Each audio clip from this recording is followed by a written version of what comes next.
Aunt Emma, can I show you something? 8-year-old Lily whispered, tugging at my sleeve while I folded laundry in her room. Her big brown eyes were serious, lacking their usual sparkle. I set down the half-folded towel and gave her my full attention. Of course, sweetie. What is it?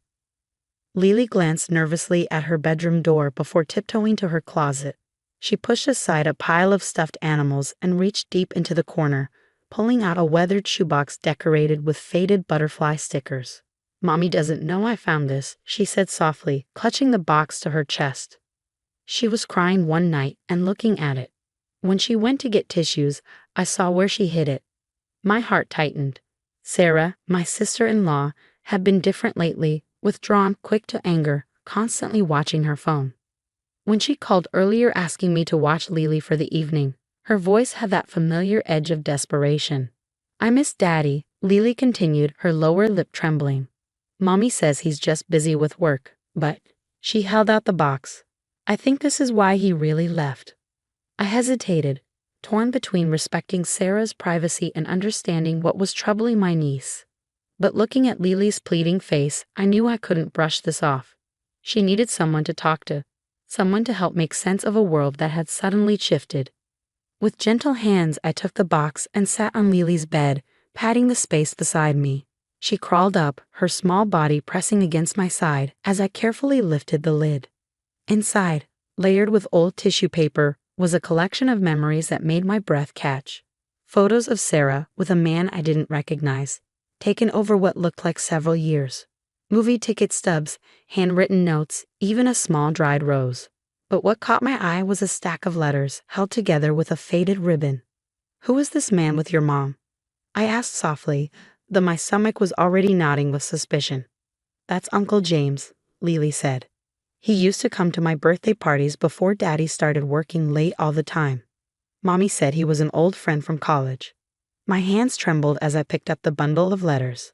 The most recent was dated just 2 months ago, right around the time my brother Mike started traveling for work more frequently. I didn't need to read them to understand what they meant. The evidence of Sarah's relationship with this James was clear, documented in photographs and mementos spanning years. "Lily, honey," I started, but she cut me off. "I heard Mommy talking to him on the phone last week. She was crying and saying she was sorry, that she never meant for any of this to happen." Lily's voice cracked. "Is that why Daddy doesn't come home anymore? Because of Mommy's friend?" I wrapped my arm around her shoulders, pulling her close. How do you explain something like this to an 8-year-old? How do you protect their innocence while being honest about the complexities of adult relationships? "Sometimes," I said carefully, "grown-ups make mistakes that hurt the people they love. It doesn't mean they stop loving you, but it can make things complicated." Lily sniffled. "But why did Mommy keep all this stuff?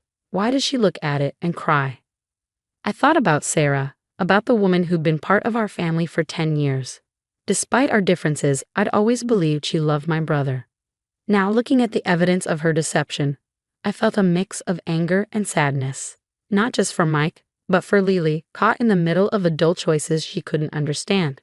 "Your mom is probably feeling very sorry about some choices she made," I explained gently. "Sometimes people hold on to things that remind them of their mistakes because they're trying to figure out how to make things right."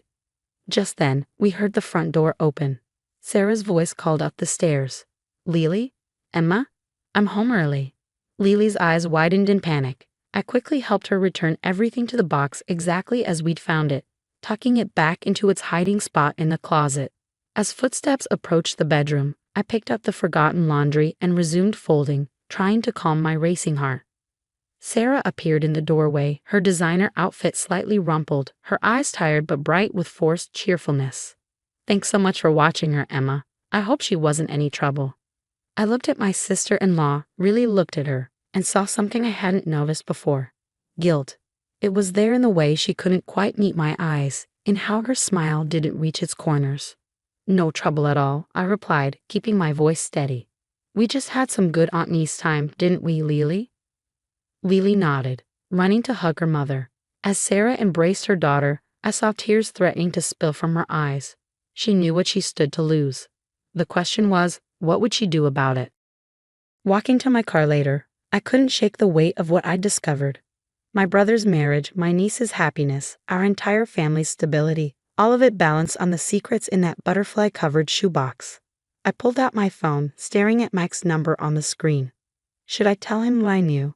Would it help anything at this point, or would it just cause more pain? As I sat in my car, watching the lights go out in Lily's bedroom, I knew one thing for certain. Something had to change, and soon. The next few days were a blur of sleepless nights and internal debates. Every time my phone rang, I jumped, wondering if it was Mike calling to say he discovered everything on his own.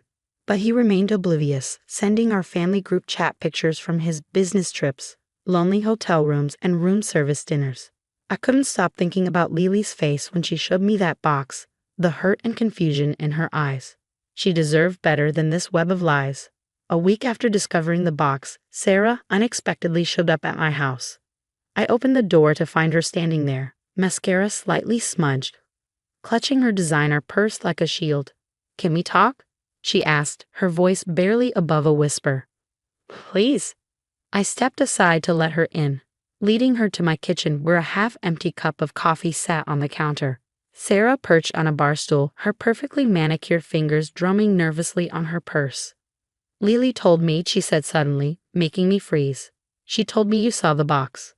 I turned to face her, crossing my arms. "Were you ever going to tell Mike?" Sarah's face crumpled. "I've tried. God, Emma, I've tried so many times. But every time I start to say the words, I think about Lily, about our family, about everything I'll destroy." "Everything you've already destroyed," I corrected gently. "Sarah, this isn't just going to go away." "I know," she whispered, tears now flowing freely. "James and I.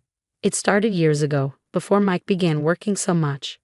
We were just friends at first, catching up over coffee, reminiscing about college. But then you started keeping mementos in a box that your daughter found." I finished, unable to keep the edge from my voice. Sarah flinched. "I ended it. 2 months ago when Mike started pulling away, I realized what I was risking. I told James it was over, that I chose my family. But you kept the box." "Because I needed to remember," she said, her voice strengthening slightly. "Remember how close I came to losing everything. Remember why I'm fighting so hard now to fix things." I sat down across from her, studying the woman who had been my sister-in-law for a decade. "Mike's not really on business trips, is he?" She shook her head, fresh tears spilling. "He says he needs space, that he feels like we're strangers living in the same house. He doesn't know about James, but he knows something's wrong. I'm losing him, Emma, and I don't know how to fix it." "You start with the truth," I said firmly. "All of it." "He'll never forgive me." "Maybe not," I agreed. "But right now, you're letting him believe he's the problem, that his long hours and emotional distance caused this. That's not fair, Sarah." She buried her face in her hands. "I know, but Lily is already hurting." I cut in. "She found your box, remember? She thinks she knows why her daddy doesn't come home anymore. Is that better than the truth?" Sarah looked up, startled. "She thinks, oh God." Fresh sobs racked her body. "I've messed up everything." I got up and poured her a glass of water, my anger softening slightly at her genuine distress. "Yes, you have. But you can still choose how this ends." "What do you mean?" "Mike comes home this weekend," I said. "You can either tell him everything yourself, or you will," she finished quietly. I nodded.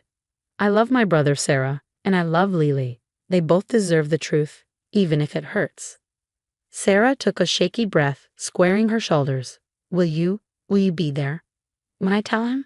Not in the room, but maybe just in the house. For Lily?" The request surprised me, but looking at her, really looking at her, I saw something I hadn't expected: determination. She wasn't asking me to help her hide anymore. She was asking for support in doing the right thing. "Okay," I said softly, "but Sarah, no more boxes, no more secrets." She nodded, standing up on unsteady legs. "Thank you, Emma, not for keeping my secret, but for making me face it." As I watched her drive away, I prayed we were doing the right thing. The weekend loomed ahead, promising to change our family forever. I just hoped we'd all be strong enough to handle what came next. That night, I called Mike. "Hey, big brother. When you get back this weekend, maybe Lily could spend Saturday with me, give you and Sarah some time to talk." There was a long pause on the other end. That obvious "That you two need to talk?" "Yeah." He sighed heavily. "Thanks, Em. I'll let Sarah know. As I hung up, I looked at the photo on my wall. Our whole family at last Christmas, everyone smiling, no one knowing what lay ahead. Sometimes I realized you have to break something completely to build it back stronger. The truth was coming, ready or not. Saturday arrived with a weight of anticipation. I picked up Lily early, her small backpack packed with activities and her favorite stuffed giraffe. Sarah hugged her tighter than usual, whispering "I love you" multiple times before letting go. Mike arrived shortly after we left, his car pulling into the driveway as Lily and I turned the corner. I caught a glimpse of him in my rearview mirror, shoulders tense, jaw set, looking more tired than I'd ever seen him. "Can we get ice cream?" Lily asked from the backseat, pulling me from my thoughts. "Of course, sweetie. We can do whatever you want today." We spent the morning at the park, had lunch at her favorite pizza place, and got ice cream sundaes with extra sprinkles. I tried to keep her distracted, but I could tell she sensed something was different. Children always know more than we think they do. "Aunt Emma," she said quietly as we sat on a bench, watching ducks in the pond. "Are Mommy and Daddy going to get divorced?" My heart clenched. "I don't know, honey. But no matter what happens, they both love you very much." "Is it because of the box?" I turned to face her, choosing my words carefully. Sometimes grown-ups make mistakes. Big mistakes that hurt people they love. But admitting those mistakes and trying to fix them, that takes courage.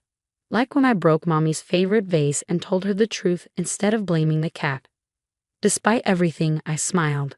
Something like that, just bigger. My phone buzzed. A text from Sarah. "It's done. He knows everything." Another message followed quickly. "He's angry. Hurt. But he's still here. We're talking." I released a breath I didn't know I'd been holding. They were talking. It wasn't much, but it was something. Hours later, as the sun began to set, another text came. "Can you bring Lily home? We need to talk to her together." When we arrived, the house was quiet. Mike and Sarah sat on the couch, both looking exhausted but somehow lighter, like people who'd finally put down a heavy burden they'd been carrying too long. "Come here, princess," Mike said, patting the space between them. As Lily settled between her parents, I stepped back toward the door. This was their moment as a family, but Sarah's voice stopped me. "Stay, Emma, please. You're part of this too." What followed was one of the hardest but most honest conversations I'd ever witnessed. Sarah explained to Lily about her mistakes, about hiding things in boxes instead of facing them. Mike talked about running away to hotel rooms instead of staying to fix things. "Are you getting divorced?" Lily asked again, her small voice trembling. Mike and Sarah exchanged a look I couldn't quite read. "No, sweetheart," Mike said finally. "We're not getting divorced, but things are going to be different for a while. Your daddy's going to move back home," Sarah added. "And we're both going to talk to someone who helps families work through hard times. Together." "And the box?" Lily asked. Sarah took a deep breath. "The box is gone. I burned it this morning. No more secrets." Lily nodded solemnly, then did something that brought tears to my eyes. She took both her parents' hands and joined them together over her lap. That night, as I drove home, I thought about boxes, not just Sarah's physical box of secrets, but all the emotional boxes we keep. The ones where we store our hurts, our mistakes, our fears. Sometimes the bravest thing we can do is open them. Face what's inside, and then let them go.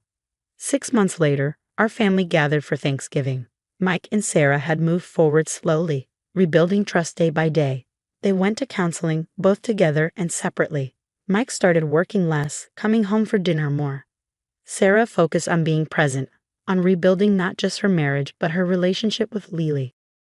As we sat around the table, Lily proudly showed everyone the new box she'd made in art class. This one was covered in glitter and held happy memories, ticket stubs from family movie nights, photos of ice cream dates with both parents, drawings of all of us together. "No more secret boxes," she announced, making Sarah tear up and Mike squeeze her hand. Looking at them, I realized that sometimes the happiest endings aren't perfect endings. They're messy and complicated and require hard work. But they're real, and that makes them beautiful. The truth might be painful, but it's also the foundation of healing. And watching my brother's family rebuild, stronger and more honest than before, I knew that some boxes are worth opening, some secrets worth telling, and some mistakes worth facing, especially when love is at stake.